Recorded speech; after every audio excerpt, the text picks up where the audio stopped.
Hi everyone, I am excited to host today's webinar. I'm very excited to host that because of two reasons. Number one, because as B2B marketing specialists, our agency specialize in managing the middle of the funnel for B2B marketing, B2B brands.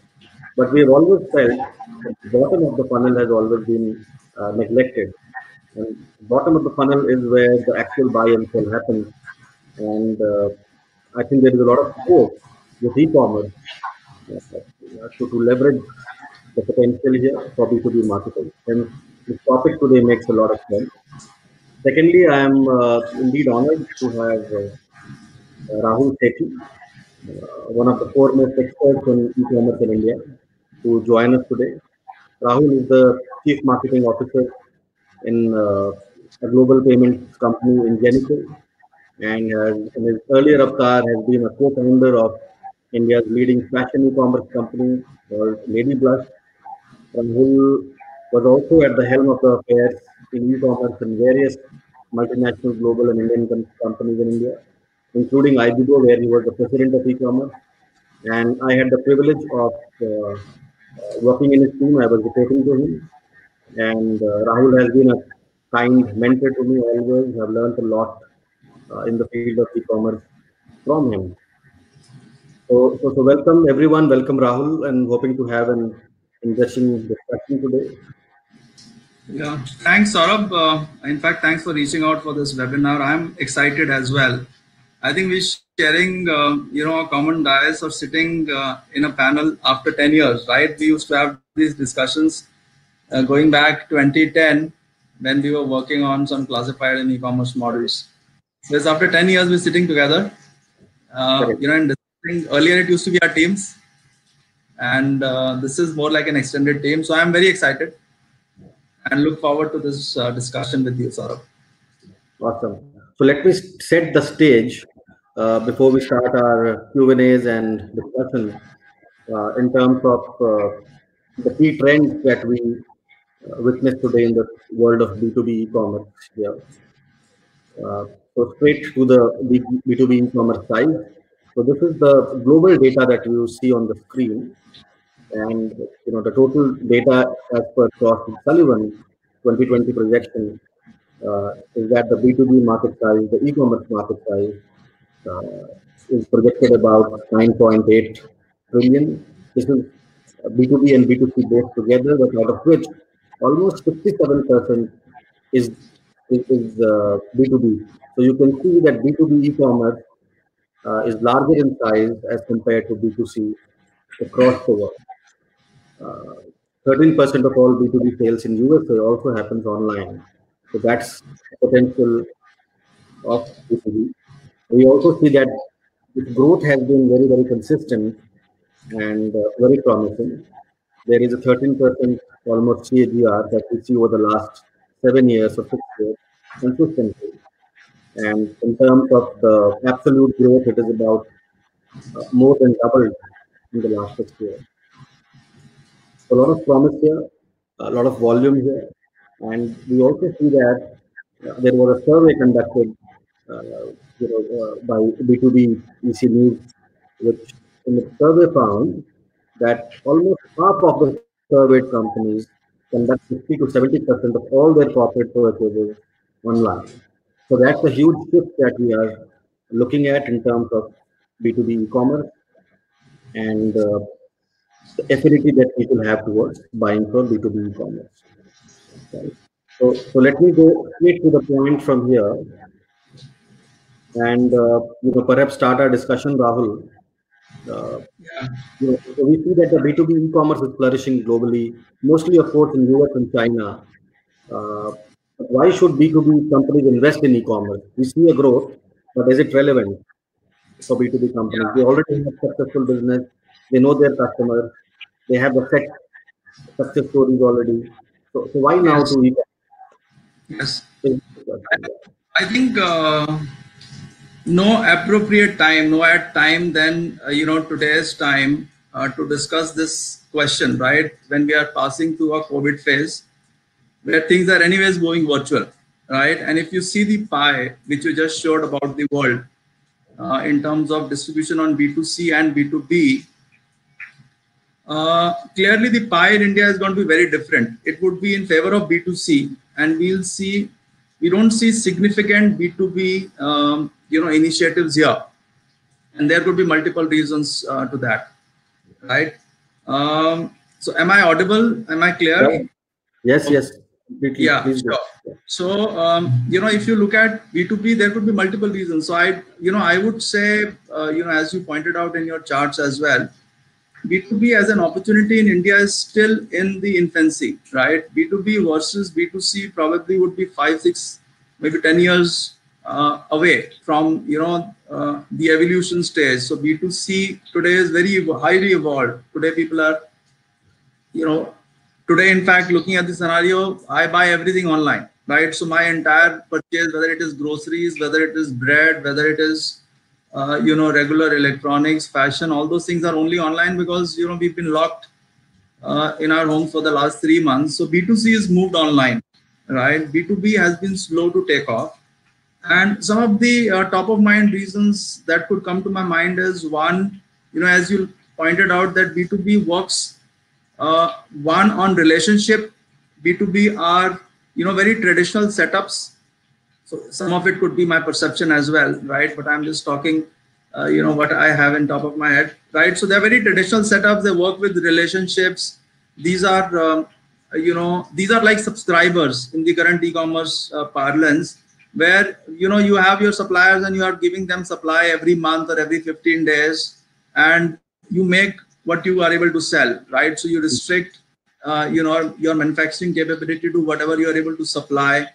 Maybe the young blood, the entrepreneurial drive in terms of trying to grow, diversify, they are very satisfied, right? Right. More than an outsider, right? If I have to point it out. But if you look at the current world, I think COVID has pushed everyone into a virtual world. Now there's no escaping, right? Even businesses, business houses have to go digital, right? I think it is the initial inertia, the first step about digital transformation, which has been holding them back.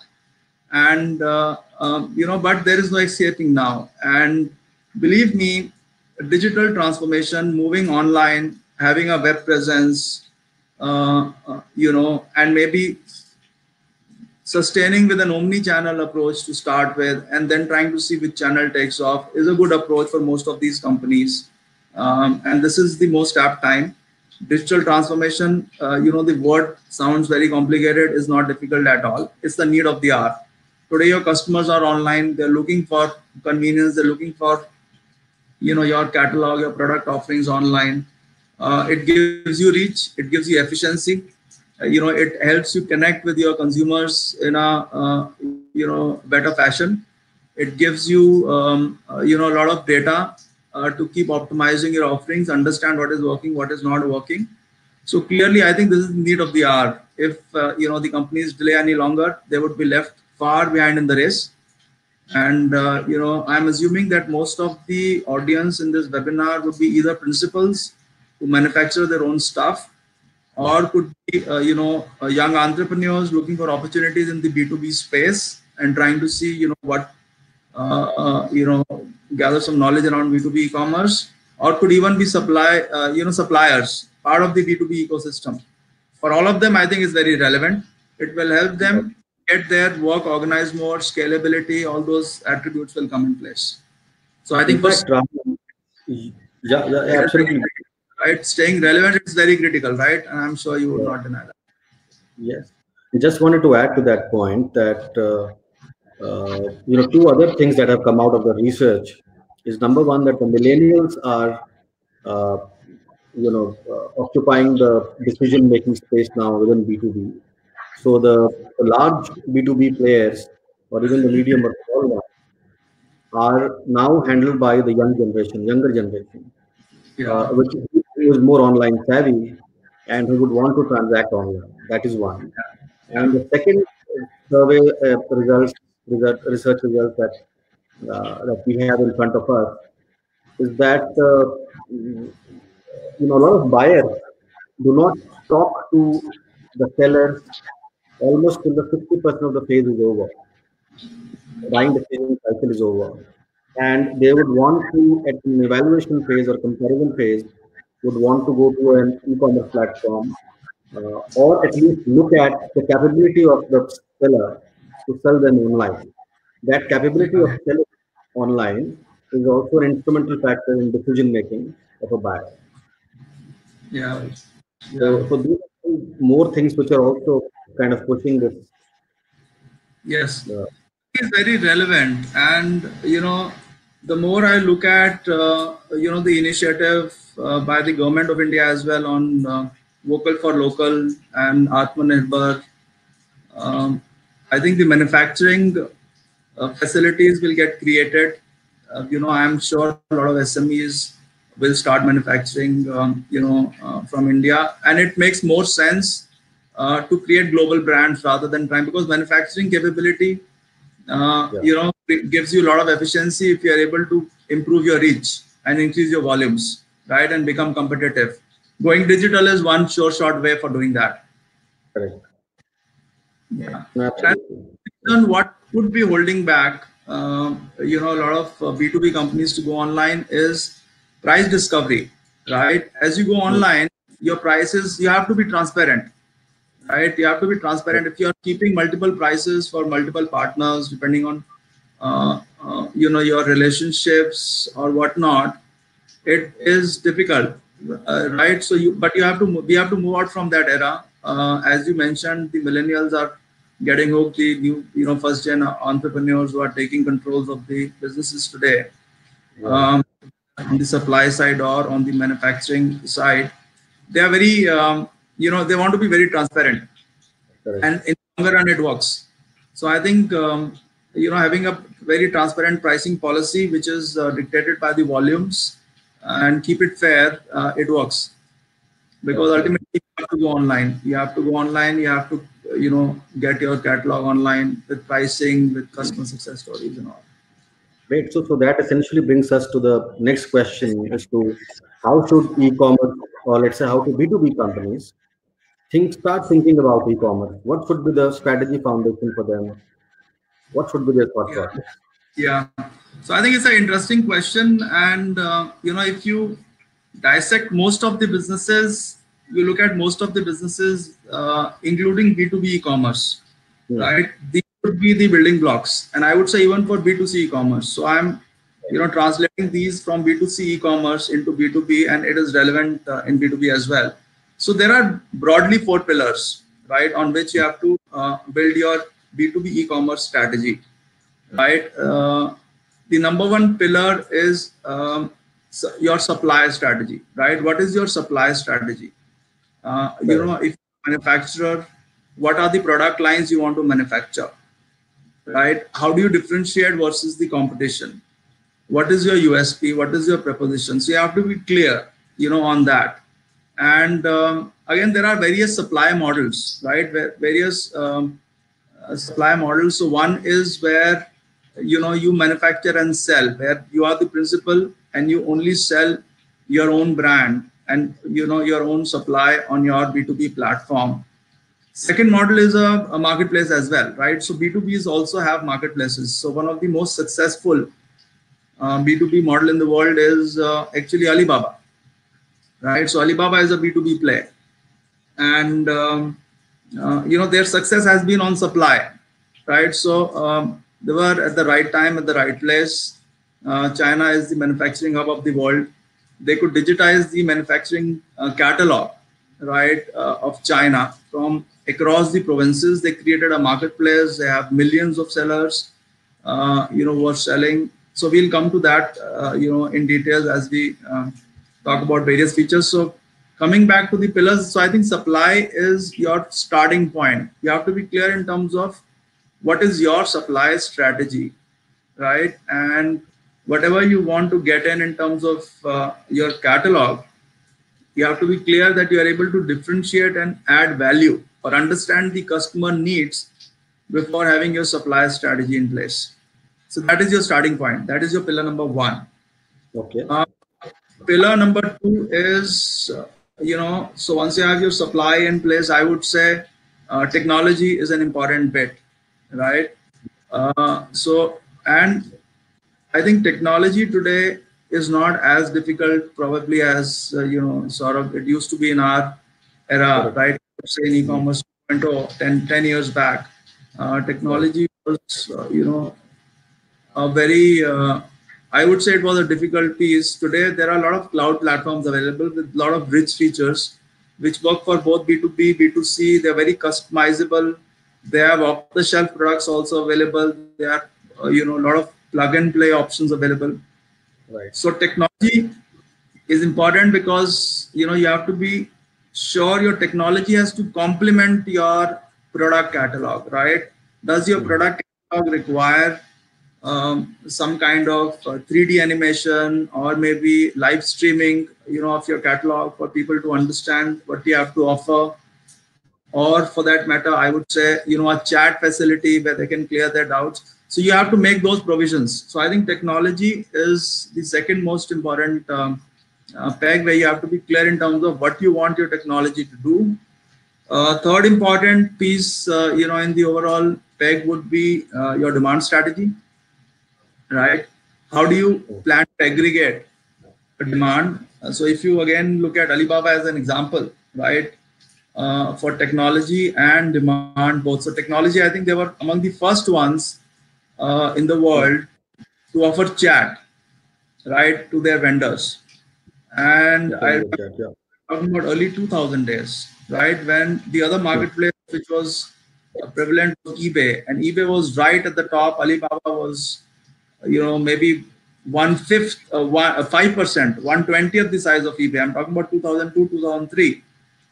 Right. But the Right. way they built features, right, they outscore. And there was a lot of hesitance maybe on eBay's part to have chat facility because they thought, suppliers will bypass or buyers will Correct. bypass the platform. They would, and suppliers would want to bypass to wade away the commission structures. That was not the case with Alibaba, because Alibaba was talking about creating a lot of additional value for buyers to make sure the transaction gets routed via them, Correct. right? They had chat facility, they had live streaming also now for their again they have got a lot of many a lot of firsts in their platform, which has made sure they rule the B2B e-commerce space in the world. So demand strategy is important. You have to be clear in terms of how would you go out in terms of building demand for what you have to offer, right? How would Mhm. you connect users? And demand is Correct. a easy bit. If you get your supply right, get your technology and user experience right, I think demand is a easy bit, because in the digital, in the virtual world, it is easy to aggregate demand, unlike in the physical world. You don't have to go door to door or put up shops or put up your distributors in every hubs, Mhm. in the country. You don't need to have a Leamington Road or a Nehru Place if you're an IT supplier. You can aggregate demand. There are channels available, whether it's search or social media, a lot of avenues to aggregate. So demand strategy, you have to be clear. What would be your demand strategy? And there are a lot of innovative models there as well, right? You can innovate in your demand aggregation strategy as well, right? Correct. Say, for example, I'll just give you an example for, how Amway generates demand or how Oriflame generate demand, right? So that's an offline model, but they have a unique way. So their USP is demand generation, right? Mhm. Obviously, products are exclusive, but they're not something which is not replaceable. But the way Correct. they've built their demand generation strategy is unique for their model, right? So demand generation is another thing that you have to be clear on. Mhm. And last and not the least important part is on logistics, right? Yes. So in the online bit, you also have to understand, your supply chain. How would the product reach the buyer? And even payments, right? For B2B, people would want escrow facility, people would want loan, or they would want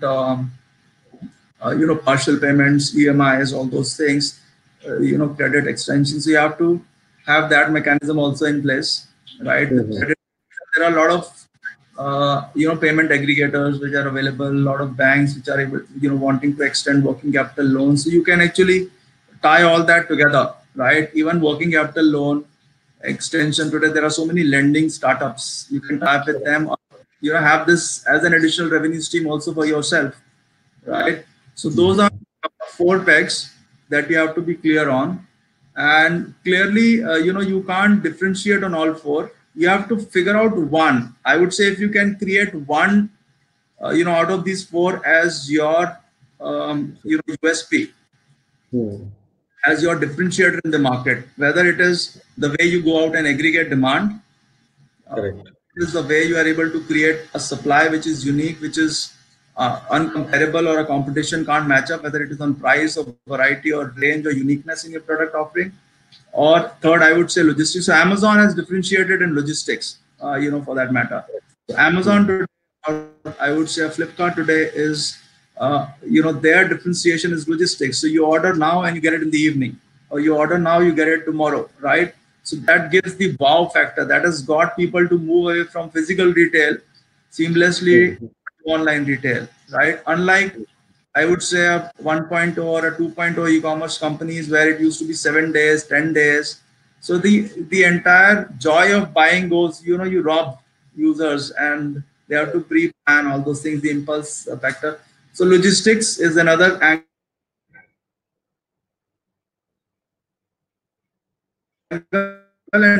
technology. So I think these are four areas, all four areas e-commerce ecosystem work, differentiate on one.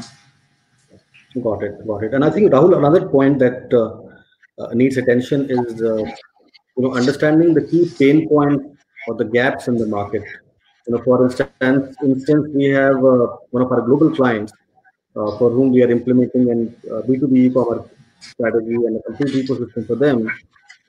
The challenge that they are facing is, uh, how to make their partners earn more, how to open up more revenue mechanisms for their partners, right? Because a lot of times, this company sells photography lenses, okay, high-end Yes. photography lenses, but they Yes. also sell a lot of accessories and consumables, and Yes. not and these are commoditized products. People would not Yeah. want to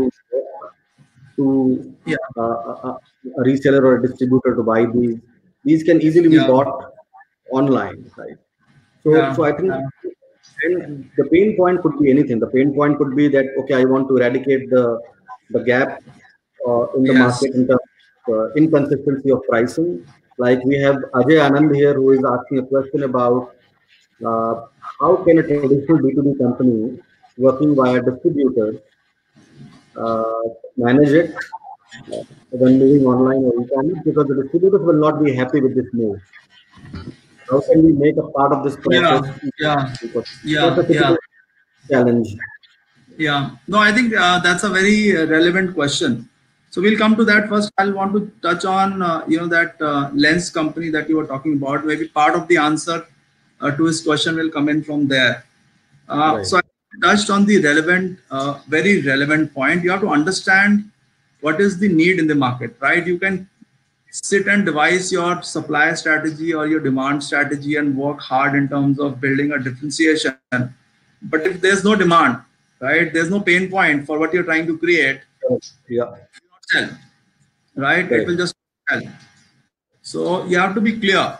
Today, the world, what world is looking for is a COVID vaccine, not a malaria vaccine, right? So you have to be clear what is it that the requirement of the day is, or how your suppliers are looking at it, Right. and see if you can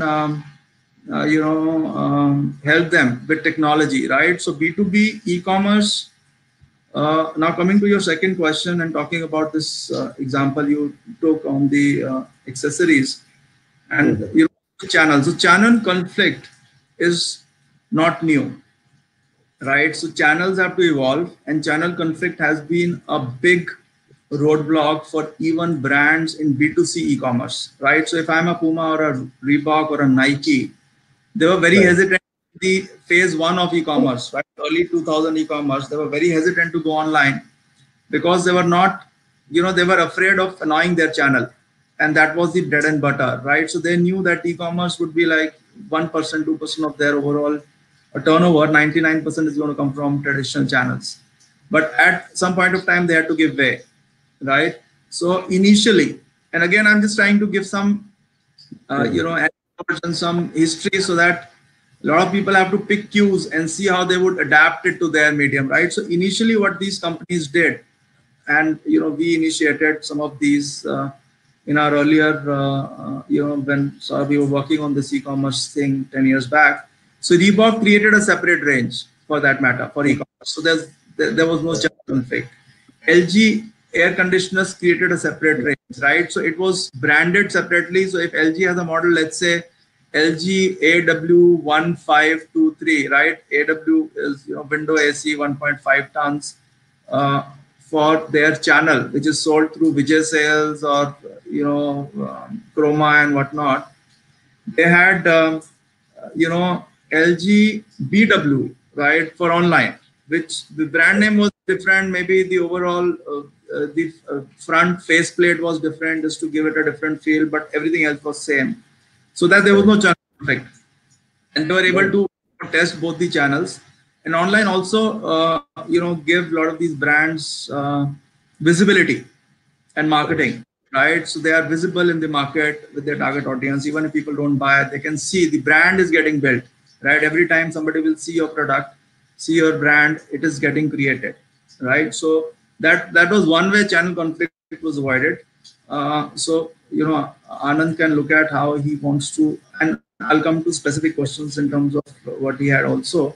Coming to your point on the accessories, so now a lot of the benefit that B2B e-commerce can provide this camera accessory company is, so their distributors or their channel partners is basically their demand strategy, right?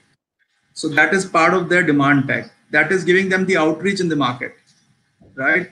So they have to use that, sale point or point of sale in their overall scheme of things, where, they can go omni-channel, where, if they have 2,000 different product offerings, everything would not be stocked with the supplier, right, at the sale. But he can carry some digital catalogs, some physical catalogs. Those are, people are walking in at the digital catalog can get delivered end of day or maybe next day. Then you have to build your logistics supply chain capability in a way where you're able to that. So it gives you, so building an omni-channel strategy with B2B and B2C, B2B and your physical channel provides you a benefit of expanding your range, right? Today, because most of these suppliers will not want to keep low, movement products in their catalog. And I think if you look at Jio and Kirana store composition as well, they have a similar strategy where, Kirana stores is about the head. They would not keep all brands, all variants, all sizes. They only keep limited SKUs. But Jio is building a chain, a supply where they would fill up for the gap with their own catalog. So, majority or fast moving will get filled up from Kiranas and rest move to Jio and they fill it centrally. So that's how they're trying to build. Similar stuff can be created, for this camera accessories guys, where, they can extend the catalog. Today, if they're able to only push 200 items of their 2,000 items which they have to offer, in the channel, the 1,800 can go digital and 200 can go and sit on the shelves where people can touch and feel. But they can order it, right? One of them they can carry, out of those 200, they can carry along with them. The rest can be delivered to them in their home. So that is one way of doing it. Correct. Now coming to the specific question of the channel. So I think what you will have to do is there would be channel conflict. The idea is you have to figure out with your distributor if he is willing to go online with you and you want to route online orders. So a lot of these companies in the initial phase of the e-commerce, and there was channel conflict in B2C as well. What they did was they created hub and spoke model for this distribution or logistics and the orders. So there was a West India distributor where the orders used to come, all the orders used to get routed to him and he used to fulfill. There was a East India distributor, all orders from East used to get fulfilled. So maybe that is a way of doing it to start with. And as people get more comfortable, you can start opening up. But you have to understand, I think the biggest merit for you to go online is not to restrict your area of operations to India, but go beyond, right? There are a lot of product offerings where, so Alibaba has grown not within China, but they've been able to grow and create a behemoth because they were able to get value to people across the globe. And that should be, and there are a lot of products, whether it is handicrafts, gems and jewelry and all those things, where India, has the expertise in supply. So wherever you can build expertise in supply, your demand should not get restricted within India. You have to think beyond India very clearly. Correct. So Rahul, that brings us to our next question from there, which is, once we have the e-commerce strategy in place, the four pillars that we talked about, that is in place. Now, what are the opportunities that we have looking forward? And I'm going to include a couple of questions from the audience side. One of the questions is around what are our views on the B2B omni-channel solution, right? So I think that can come into this strategy looking forward. How can we leverage the multiple channels? Yeah. And how would this strategy also affect the value proposition for our clients, right? So will it change the dynamics of the value proposition that we're offering? So this is an audience question from Raj and Monica, and I'm just including it into our larger question of what is the way forward now if we have a strategy in place. Yeah. So I think, if you ask me if I have to set up a B2B business today in the e-commerce space, starting point for me would clearly be the catalog, right? My supply. If I am a principal or if I'm aggregating, creating a marketplace like Trade India, India Mart, or Alibaba, starting point for me would be supply. I have to ensure that I have to, I would work hard in terms of building a supply where the world is the market, right? Because B2B going online on the internet will give you that reach, that world becomes your market.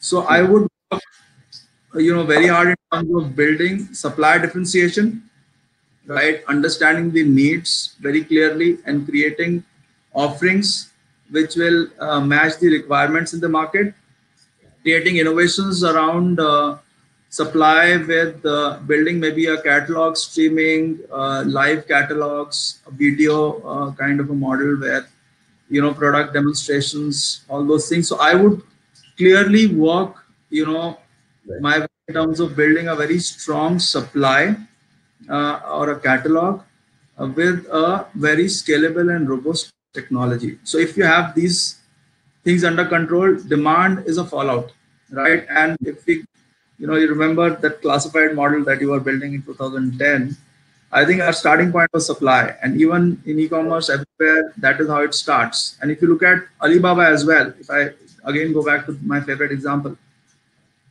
right? Their starting point has been supply. They could aggregate, a good supply. They could ensure, quality in the supply because people are again buying online, without touch and feel. So if you're able to replace that seamlessly for your users, then the entire world is your market, right? Because internet has no boundaries. It will help you reach out to areas where you could not dream. It will even, as India grows and moves into, interiors with money moving into India too, with smaller cities, supply, requirement, demand, coming from those areas, physical infrastructure is just not possible. If you're able to work and build a very innovative supply, I think that's the starting point.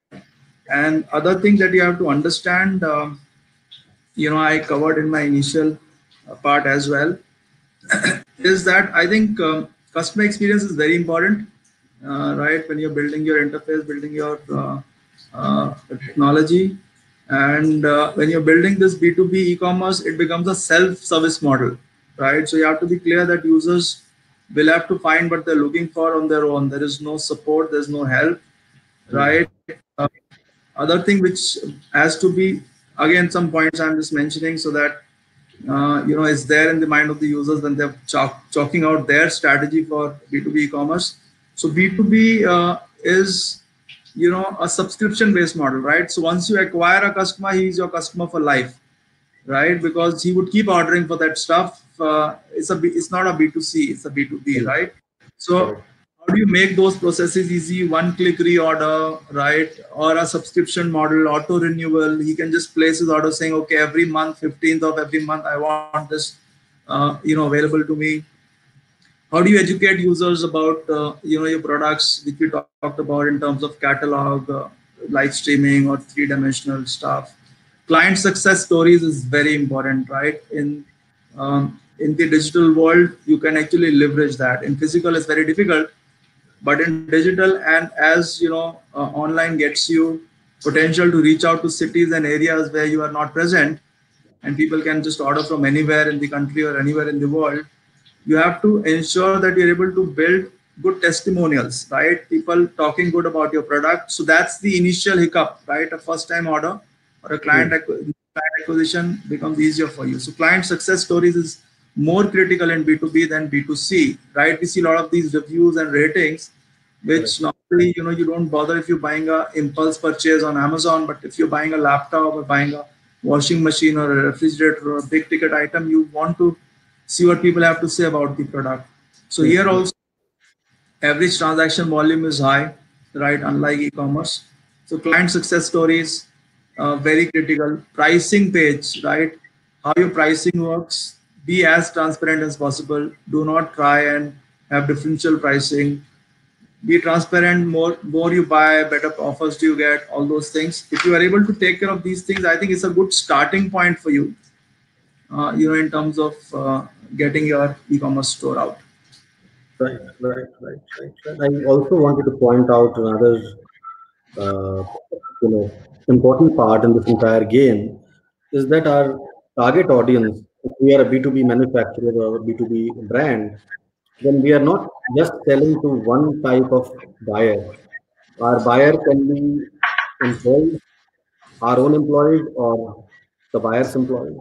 Our buyer can be an admin person, for example, or a procurement person who's actually buying it, or our buyer can be our vendors or suppliers, right? Or our buyers can be our partners. So there are multiple types of buyers that we have, and our business strategy has to be connected with different set of target audience, and our strategy will emanate from there, right? Also, the second point that I think Rahul we discussed is understanding the key pain point. There is no single key pain point for us, but the key pain point of the gap will be based on the audience that we are targeting, industry that we are targeting. And hence, as Rahul you mentioned, the first focus should be on our platform or the product. The strategy to generate demand can come in later, but unless we have a platform which conforms to our audience pain point, and the user experience that we build, unless that happens, there is no Yes. strategy that's going to work. Right. Yes. That is Yes. important, and that Yeah. essentially brings to the next question as Yeah. to I just you want know to add one point, right? yes, yes, I just want yes, to add one point. So, as and this is something I've been repeating again and again, and more for the benefit of manufacturers, principals, and also young entrepreneurs who are looking to jump into B2B.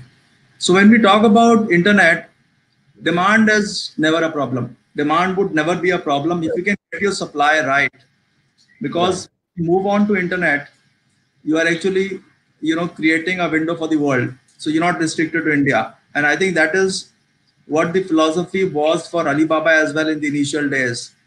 hmm, When they moved on to internet, they were very clear. Today, as I was mentioning earlier as well, uh, they are just they're servicing the entire world, right? So China has today conquered. They even sell those APIs. What do you call those chemicals for building medicines and vaccines on Alibaba, right? And they're able to capture the entire world because with online the reach is unlimited. You are able to reach out to everyone. And today, with such sophisticated marketing techniques which are available, hmm, right, where you can context target, you can target, pinpoint, to users you want to talk to. With search correct, marketing, which is full based, there is no more efficient way to reach out or build your demand. So supply catalog is what to get hold of. hmm, Understand the strengths which we carry as a nation, right? Some of the categories which are really, really, humongous potential, whether it is gems and jewelry, handicraft, a lot of spices. So I see a lot of these, B2B suppliers who are selling on Alibaba for these things, but, similar stuff can happen from India directly as well. Right. Today, very prevalent as world is looking to close their doors towards China. This is a big opportunity, right? For suppliers, where today, you are facing tough time with China. If you're able to build a good B2B platform for yourself, you create an alternate, out there in the world where world is looking for, an alternate. So it's an opportunity, once in a lifetime opportunity. You shouldn't be missing out. Great. So that brings us to another question: is then how should we measure the success? What should be the key metrics to Yeah. understand and gauge the success of our platform? Yes. So you answer that question. You answer that question, Saurav. So I think, I am saying starting point clearly is about, your supply, right? Obviously, the catalog, right? So the matrices that you have to look at, the size of your catalog. I would say, your supplier base, how well you're able to grow your supplier base, how well you're able to add new customers. So that is an important fact. How well you're able to increase your supply. So I would keep of these two things, right? In terms of increasing my offering, right? If today I'm offering 10 products, can I grow it to 12, to 20, to 2,000? How well I'm able to my supply. And if I'm talking about a marketplace approach, how I'm able to grow my sellers on my marketplace from 20 to 40 to 50, how I'm able to get into new categories. So that's your, matrix number one, which is purely on the supply side, because again, I've been pointing out supply is the most important peg, right? So you have to see how you're able to, what are the data points on the supply side that you need to keep control of, how well you're able to grow your supply, for the platform. And second important peg is clearly, your channel partners, your customers, because again, you're acquiring these customers for life. Once you get a customer, you acquire him for life. And then there are, these points where you look at lifetime value, you look at unit economics, look at your market trends, conversion rates, your drop-offs. Those are finer optimizations. But I think clearly it is the supply, matrices around your supply. And then second would be, on your new customer additions. What else you can? No, absolutely. We worked with Make My Trip, and we worked with them on the B2B side of the business, which is called MyBiz. And there we were looking at metrics like, as you said, lifetime value. So from a supply side, if it's a B2B player, it can, look at the lifetime value, or rather from a demand side, from a frequency of purchase, for instance, how soon people come back to purchase, what is the value and volume per transaction. That's very important. Overall volume of transaction. And I think the most important metric that we found was diversity of transaction, which means normally what happens is that because of the entire commoditization of the product, people tend to buy just one type of product always. So can we compel them to diversify from one category to another? If that happens, is extremely important. Yes, yes. I think that's an important point you made, Saurabh. So diversity of transaction actually talks about scalability in your business, right? Because after a point of time, for a particular category, you will hit a fatigue, right? You will hit in terms of the market share, what you can acquire. So it's important for you to diversify, get into new. That's the reason why companies also keep diversifying and getting into new businesses, right?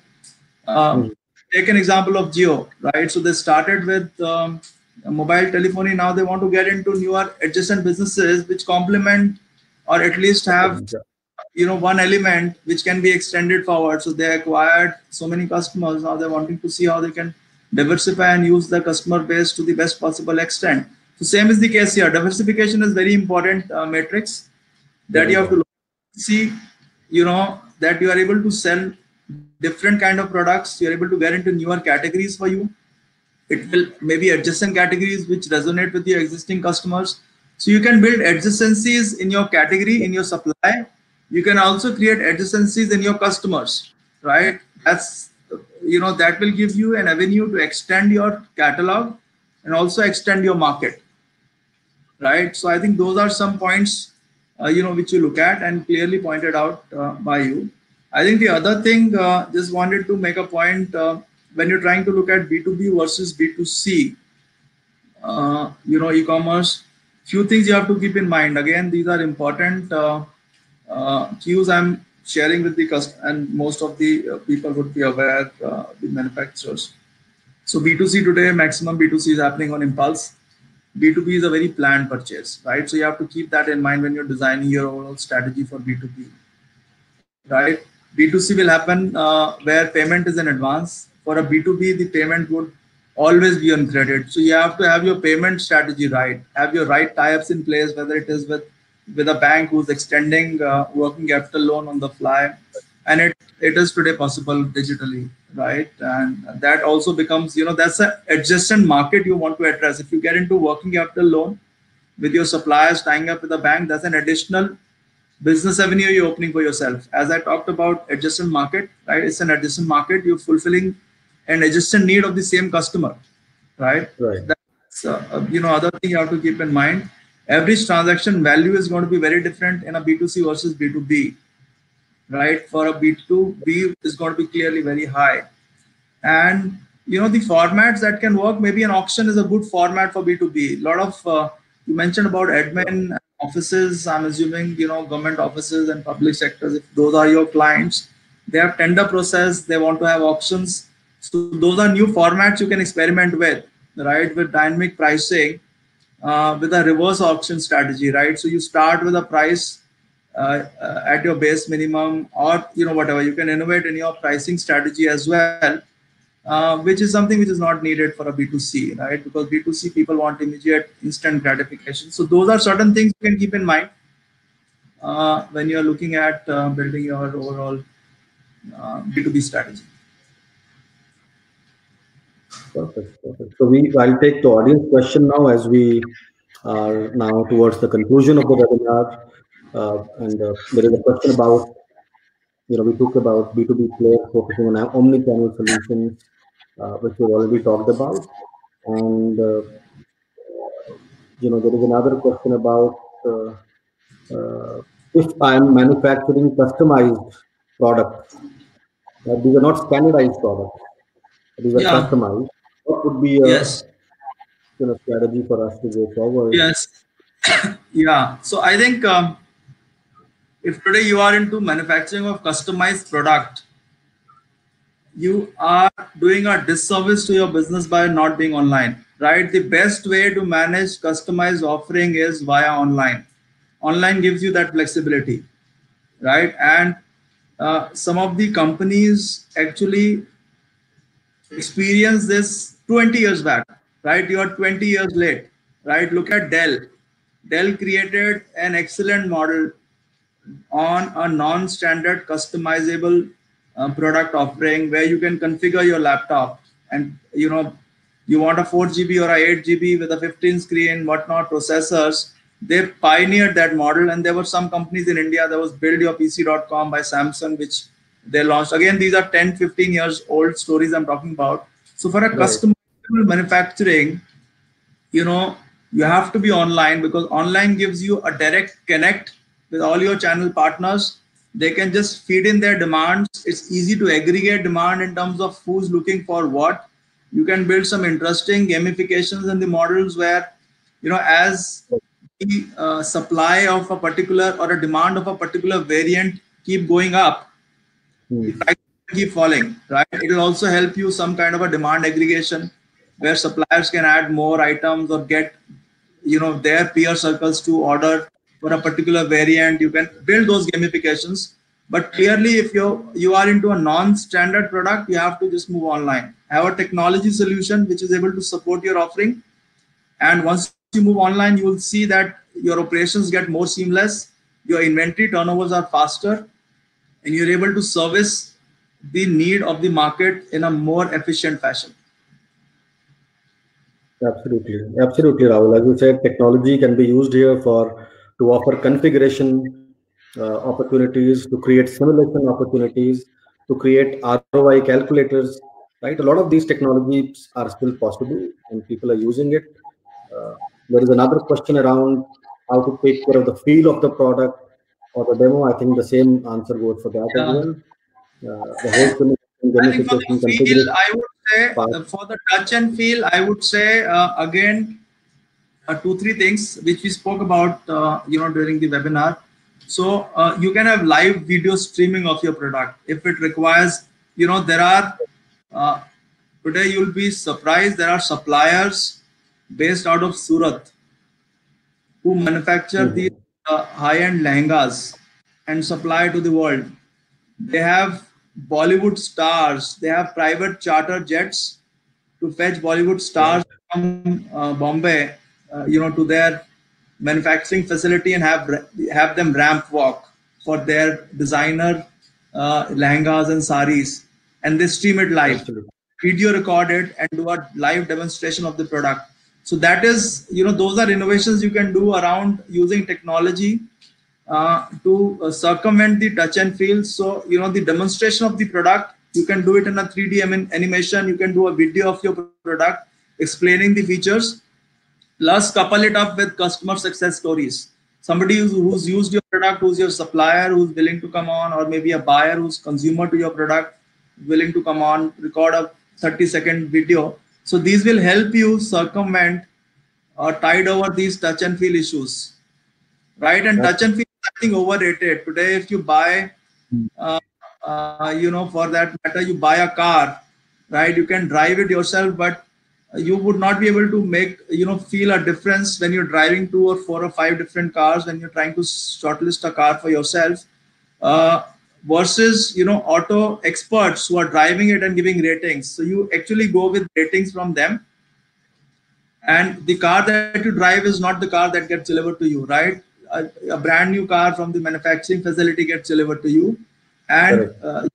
it's more of self satisfaction, I would say. Even when you buy a laptop, it's a closed box. The guy doesn't let you open it, right? You can just browse through and check whatnot, but it is again a review rating of a specialist, which will help you decide the right product. And the product that gets delivered to you is not something you touch there in the store. Correct. Correct. Correct. I, So I think I absolutely just wanted to also share the screen because there are a couple of questions around demos, omni-channel, and multiple spokes in the wheel, like salespeople, customers. Uh, you know, let me see if I can. Is the screen visible, Rahul, to you? I don't see the questions. But Yes, what is yes. I am right? able. Yeah. So essentially, to answer these questions, this is a platform that we have, which is Spark, which is an e-commerce platform for connecting all your partners. And the question that some of us ask that, how do we open up new avenues for our partners to sell more? Or how can we have live demos, for instance, here, right? Yeah, Those opportunities of having live demos, managing and tracking your sales centrally across multiple stores, nationwide global shipping control from one end from you. So the partners don't have to worry about creating a platform, hosting it, the payment part, the shipping part, the demo part. Everything is taken care centrally, right? And also the more important part is that the channel's e-commerce store is promoted locally within a geo-targeted area. So, which means it reaches out to the audience within that specific geographical territory, right? So, these are the solutions that one can look at. And then there was a question about omni-channel. So again, like for example, we have a solution that we work with our clients, which is TouchSpan, where what we say is that you have multiple points to connect with your audience. It could be events and exhibitions. The idea is not to sell always at each point, but the idea is how to add digital and create an element experience at all points. Like it could be events, it could be retail and channel, it could be your website and social media, or it could be your own sales personnel. So, sales personnel are selling for sure, but are you making sure that they are equipped with the right knowledge or not? Are you making sure that they are connected live with the customers whenever the customers want them to be connected? Right? Similarly, in channel also, apart from the education part and update of product, are you enabling them to sell more, right? And without taking on the burden of creating the platforms on your own, right? So these are some of the solutions that we are working with our clients, and I'm sure these also answer your questions. There is the last question, Rahul, that we can take and then move and then conclude this. This is Abhinav, who is saying that if our business is highly relationship focused Yes. between the employee, salesperson, and the customer, how would e-commerce in that case be successful? Yes. Yeah. So I think these are certain things which hold a lot of these companies to go online. So relationships can equally be maintained online as well, right? Right. And have to look at online. So look at an omni-channel approach. I would not say totally divorce the offline world and move online. Mhm. Online will give a window to reach out to newer audiences, and for your existing customers where you have good relationships, it will give them a new interface to interact with you, right? It's an Mhm. enhancement you're giving to them in their user experience, where they can order when they want to, they can order in a self-service mode, and Correct. it gives them convenience of browsing through ordering at their leisure, right? So you have to look at it from these two angles. One, online will give you reach to a newer audiences, and where you can create purely digital relationships, and your existing audience, existing customers where you have a tighter bond, it will give them a user enhancement, experience enhancement with a new Right. interface for them. You can use their success stories to try and acquire new users. So online is clearly about growth. That's how you have to look at it. It is about growth. It is about growth in your user experience. It is about growth in your market. Correct. Correct. Wanted to add one more point here, Rahul, on this question. Is that often what we have seen is that the B2B buyers are reluctant to talk to salespeople. The reason is that the salesperson only talks about sales, right? And that is why Yes. there is a reluctance from the buyer's perspective not to talk to sales unless there is a pure play need arises in the minds of the customer. That's right. And Very which well. is the transformation that we want to see in the B2B marketing is that the salespeople should shift away from just selling. They should try to enable the buyers to buy better, to buy intelligently, and to use the product better. That's what the salespeople should do. The final transaction of paying and taking is not something that requires mind or intelligence. That can be done online easily. And I don't think you should pay your salespeople to sell. You should pay your salespeople to retain consumers and to understand the consumer's needs. That's all. Yeah. So I think very, very valid. Very Yeah. insightful, Saurabh. I think it's a good comment to end this webinar. Great, great. So I'll just thank everyone for coming in here, attending the webinar. Thank you, Rahul, for your valuable time. We'll try and get you again, if possible, in future for other in the series of the webinars. Thank you very much. Thanks a lot. Thank you, Yeah, guys. Have a great day. right. Bye. And if anyone has other questions, please do feel free to send in the email or write in the comment section, and we'll answer them very soon. Thank you.